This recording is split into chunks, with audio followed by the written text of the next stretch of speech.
Use freeze panes to lock rows or columns and keep them visible while you scroll to another part of the worksheet. Need to freeze the top row? Select View, Freeze Panes, Freeze Top Row. Need to freeze the first two columns? Select the third column. View, Freeze Panes, Freeze Panes. Need to freeze columns and rows?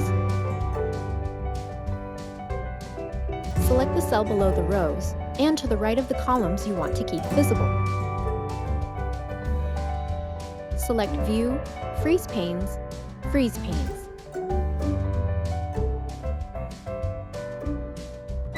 Need to unfreeze panes? Select View, Freeze Panes, Unfreeze Panes.